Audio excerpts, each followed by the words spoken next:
Welcome to the Lifescript Podcast. I'm your host, Dr Sonu. The Lifescript Podcast is on a mission to uncover what health truly means and give insight into my unique, evidence-based health philosophy I call your Lifescript. The Lifescript Podcast aims to empower you with thought-provoking discussions with leading medical professionals and wellness experts and how it ties into your Lifescript. Together, we discuss the rapid rise of chronic diseases and mental health conditions and how our lifestyle, our emotional health, and the core medicine all intertwines to give you the best health for life. Please be aware that this podcast is not intended to diagnose, treat, or provide individualized medical advice for any health conditions. If you're seeking tailored support, you can explore more on my website, drsonu.com.au. That's drsonu.com.au. I hope you enjoy this episode. Hi, welcome to the Lifescript Podcast. It's my absolute pleasure to introduce my first guest, Dr. Pamela Weir. Thank you. She is one of my best friends, my inspiration, and my absolute strength in moments of weakness. So what an honor to have you as my guest in this podcast series, which is hoping to truly educate and empower our audience in what health means, a whole person health means, not just a pill, not just a procedure, but looking at the whole person and the health of the whole person. So welcome. And I think I can't explain in words what it means to have you here. So tell me, Pam, why, and how you keep so well and fit and in your amazingly busy life. So let's talk about you as the person in the spotlight. It's a long journey.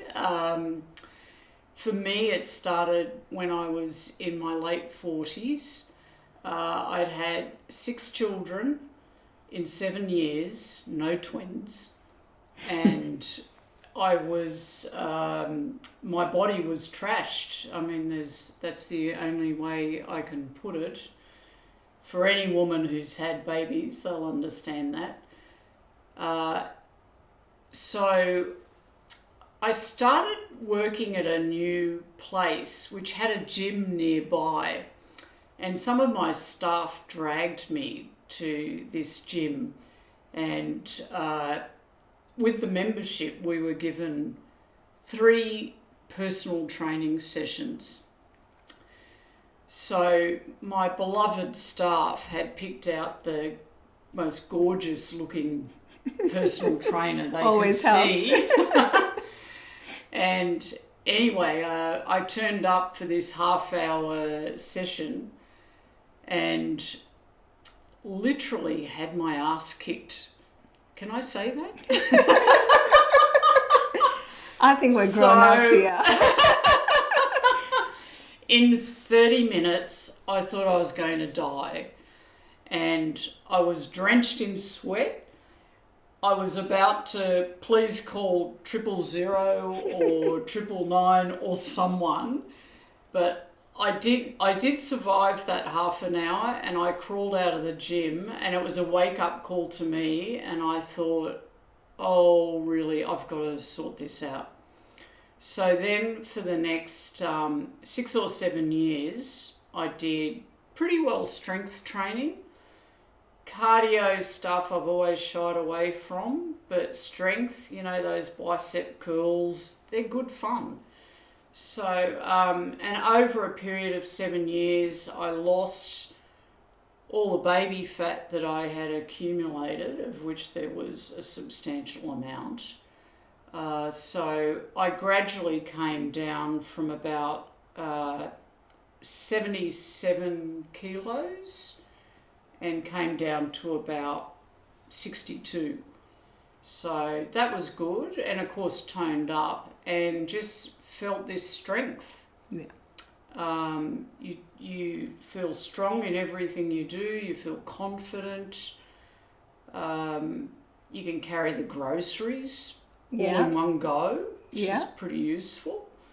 You can pick up children easily, so there were a lot of benefits, and it became, all of these things need to be a habit, as you know, and it was a habit. I would wake up at 5 o'clock in the morning, and my heart would be pumped, was racing, ready to go, and that was, when that happens, this is a habit, and you have to get out of bed and you've got to do it, even in winter when it's dark. And just for the audience who might think you're a full-time mum of 6 kids, you actually, that's really your part-time or part-time job. So tell us what you actually do. Well, I'm an ophthalmologist, which nobody ever knows what that is, but that's an eye surgeon, and that's my profession. So after I'd been to the gym and did my hour strength training, quick shower, off to work, and then doing my real job, which was seeing patients. And about 80 patients and operating on another many. Yeah, I mean, it is, ophthalmology is it's a very intense specialty, because you do see a big volume of people. You have to see them quickly, obviously, because otherwise you can't get through all the patients. And then one day a week, usually, you go into theatre and you do all your surgery, which is when you get to relax, because you're just in one place instead of running from room to room, and you just sit and relax and operate, although operating is quite an intense sort of concentration in eye surgery. But, you have nice staff that you work with and you get to know them well, so it's a little community in this tiny little theatre bubble, which is quite nice. And I think in ophthalmology, you see older patients, you see them, on a regular basis. It's kind of like general practice, isn't it? They come back for their procedures and you've... Yeah, I mean, it's true. Over a period of years, you get to know, because a lot of patients are coming back every 6 months or 12 months, so you do get to know them. They tell their friends and relatives, and they come as well, and so you get all those connections within the community. We see everyone from babies through to 100-year-old people. And it's always interesting when you have someone, say, who's mid-70s, who comes in and they're decrepit and they're in a wheelchair and they've got carers with them. And then you get someone who's in their mid-90s who strolls in and is quite well and healthy, and you can see why there's a difference. Yeah. And a lot of it just comes down to fitness and whether the person's maintained being slim and those kind of things. So I remember going to one of your talks, which was called the F word, and I think that's why most people went to it. We thought, this is interesting. Again, something, you're allowed to say. But tell us about that, but it wasn't quite the F word we know of. Well, it really came about because I was asked to do a talk, and the main speaker that day was a lady called Bettina Arndt, which some of you will be familiar with. And of course, she is the sex expert. So, and I was to follow her talk. Can you imagine? Here's Bettina Arndt talking about sex. And then I'm supposed to follow talking about ophthalmology. I just went, nah, that's not going to work.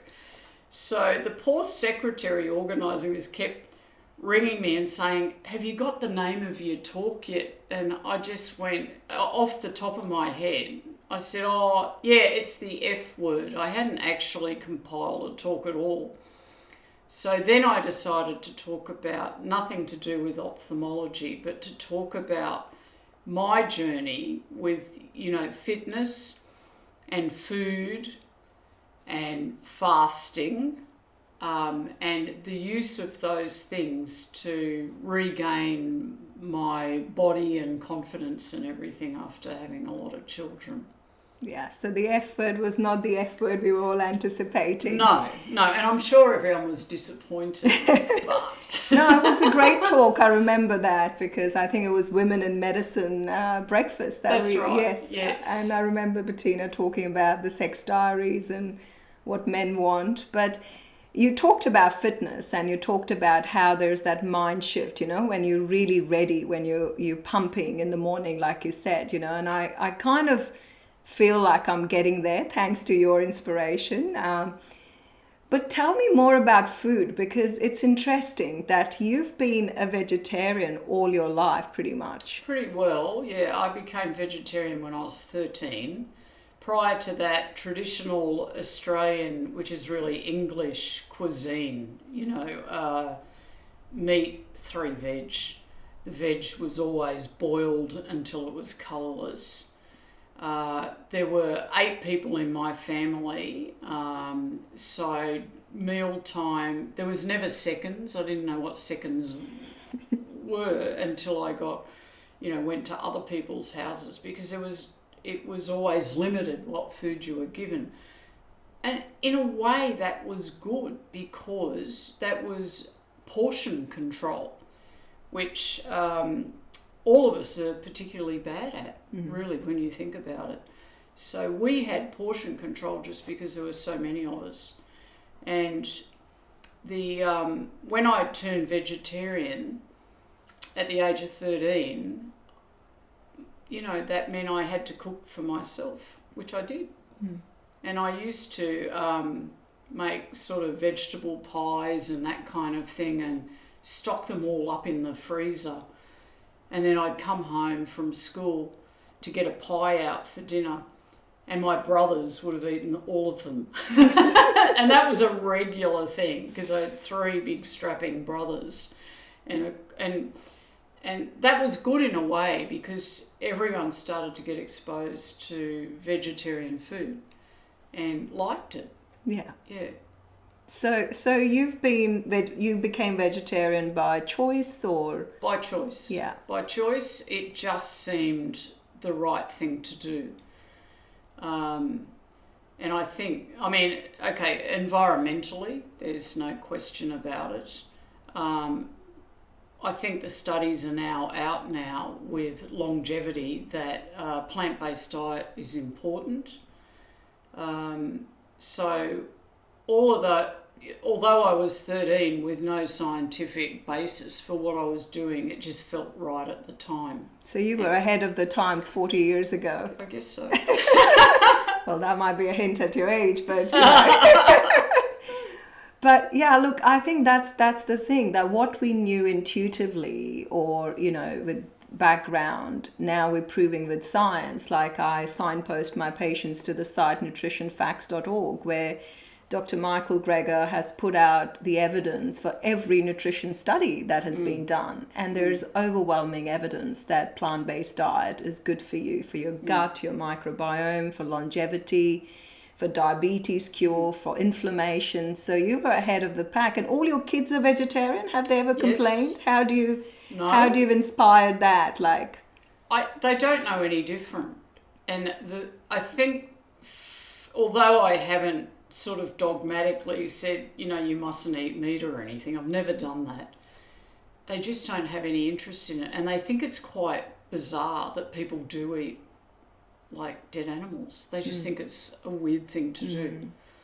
And of course the other thing is, everyone always says, well, where do you get your vitamins from, and where do you get your protein from? And if you have a varied plant diet, that all comes, that sort of follows. Well, I have seen in the gym myself how many push-ups you can do and how much weight you can lift, and oh my God, so you're strong. And that's, and we know that, even elite athletes are moving to plant-based diets and things. So there's another feather in your cap, which really inspires me, is that not just all your kids are ballet dancers and these gorgeous human beings, but you do ballet and you do hours of it, and Pam tells me as you get older, you've got to move more. So tell us more about that. And how does it inspire you mentally?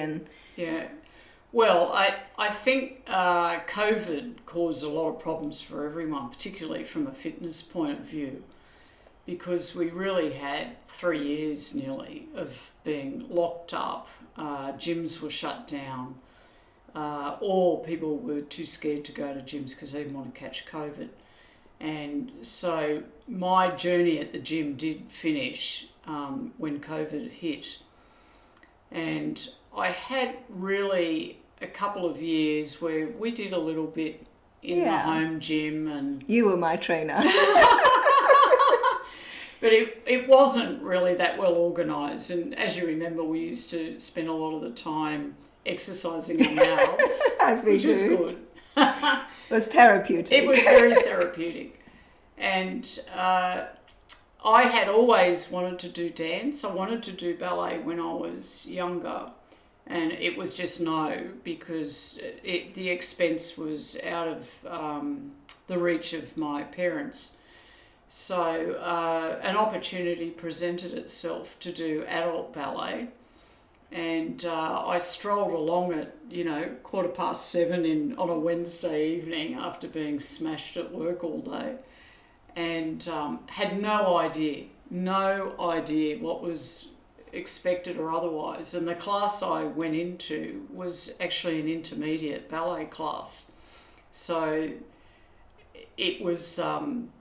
and I was oblivious, I must admit, I was oblivious. But I did all the things that, the teachers said to do. Anyway, over a period of time, I freed myself up from a bit of work and I was able to do a lot more. So now I do probably about 6 hours of ballet a week. And that's been a great journey because it's so hard, so difficult. And we've got a fabulous teacher called Fu who really brings a lot of joy to a lot of women. In the class we have people from the age of about 20 through to 77. And what's very special is watching someone who is in their mid-70s who is able to not only balance on one leg but put the other leg up in the air. And, these, as you know, are all the things that we have to maintain as we get older. So ballet actually fits the bill in a lot of ways for fitness, flexibility, coordination, using your brain, because you've got to remember what you're supposed to be doing. Yeah. It really ticks a lot of boxes. And it's nice, occasionally we do get a male in the class. Often they're an ex-ballet dancer, so that's nice when that happens. Yeah. But by and large, it's mainly women. Yeah. So I think being a classical dancer myself and, being inspired by you and learning now again, I think dancing is just that part of your soul. Once the music is on, you forget about your day and you're there. So it's about showing up, isn't it? And then just going with the flow. And I think also, like watching you do classical Indian dancing, Sonu, is amazing, I must say. And you're dressed up in these amazing clothes and there's all the finger movements and facial expressions. It's quite opposite to ballet in that ballet is much more rigid. Yeah. Yeah. But you can see the enjoyment in both. Yeah. And I think that kind of brings us to this whole thing about, your emotional well-being, how you cope, how you unwind, and how you change your mindset, how you had 6 kids. I don't think you took more than 2 weeks off for maternity leave in the process. I remember you telling me once that you're operating and, you got wet because the baby started crying. It was a crazy time, but very doable. I mean, you think what it's like in third world countries. Women are often having their baby out in the field and have to get back to it. So we've been very lucky and privileged in first world countries, really. And we've almost sort of swung the other way, where having a baby has turned into this big indulgent sort of period of a woman's life. I'm not really convinced that's necessary. But then you are a superwoman. So anybody listening, Pam is a superwoman. No. So, but yeah, so the last F word I want you to talk about is the fasting, because that's something you've inspired me as, I'm someone who wouldn't miss a meal in case I got faintish and, drop dead. But, you've practiced that you don't need to eat so much and so often. And, you've also used supplements at times, and you use the HRT appropriately, being in menopause, etc. So tell us a bit about that, because I think that coming from how you put this whole thing together is really interesting. Well, I think fasting is very useful, obviously, for controlling weight and losing weight, but it also has other effects too. And it is interesting, when I think back to my childhood, I often never had breakfast for one reason or another, and it never bothered me. But then we get indoctrinated that we all have to have breakfast in the morning. And a lot of people are eating breakfast cereal, which is really probably a disaster. It's just sugar, fast carbohydrates. And then they're having to supplement the post-carbohydrate meal with lots of caffeine to sort of get going for the day. I think fasting's so good. So I normally don't eat until about anywhere between midday and 2 o'clock. It works very well for me because I'm busy in the mornings. I don't really want to, I just want to get on with what I have to do. I do my fitness training in the mornings, and I do that fasted, which doesn't bother me at all. I think you remember we just did, Sonu and I just did a gym challenge. Yes. For 8 weeks every morning, which was quite a challenge. Yes, but fun. I think good. that was really that buzz good. moment for me. I think it's got into my head now. Yeah, and the trainers were a bit horrified that I would come and do an hour of boxing on an empty stomach. And they're always saying, at least have a banana or something. So there is a perception out there that you always need to have something in your belly. Well, you don't. Because once your body is tuned in to fasting, it's very clever at utilising different metabolic pathways to supply you with the energy you need to get through whatever you're doing. So for people who want to start doing intermittent fasting or time-based fasting, they really just need to build up to it a little bit, because I think if you do it suddenly and you go from, say, having dinner at 6 or 7 o'clock the evening before, and then you're trying to get through to lunchtime the next day without eating, the little metabolic pathways that your body needs to use to switch over haven't really been used before. And it can, and people will say, I feel shaky and I can't do that and all of those things. And it's because you've jumped into the deep end of the pool. You can't just suddenly do those things. So I just say to people, look, just build up slowly.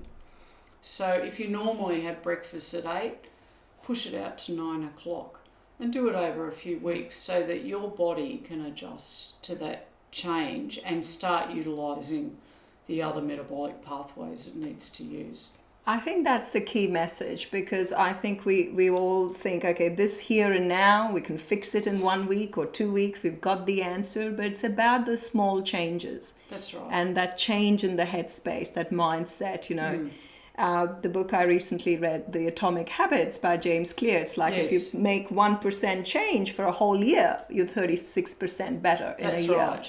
And That's if you right. don't make that change and keep doing what you're doing, you're here. So this Yes. is a huge gap. Yes. And we always overestimate what we can achieve by Christmas or, Yeah. New Year or a wedding. Yeah. And we underestimate what we can achieve in 7 years of consistent, hard training. And you continue to do that. Yes. So when I'm there at the gym challenge with you and I'm thinking, Pam's perfect weight and she's strong, but she's still here.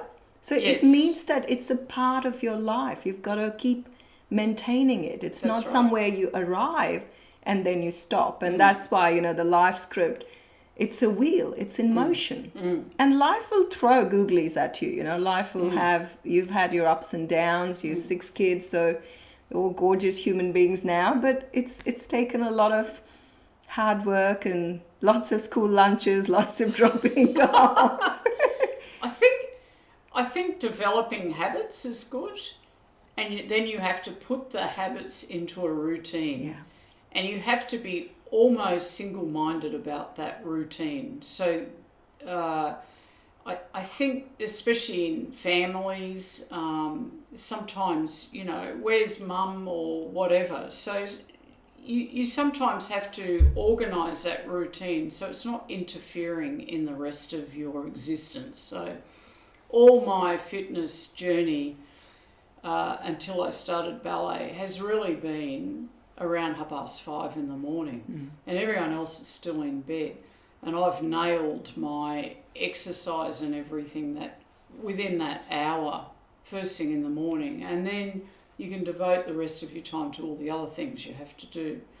I think a lot of people make excuses. Well, we all make excuses.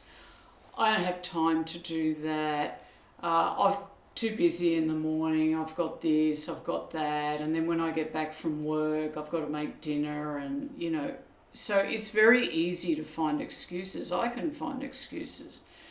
But it's much better if you don't look for excuses, but you look for a routine that fits in with your schedule, and then you stick to it until that routine has become your habit. Yeah.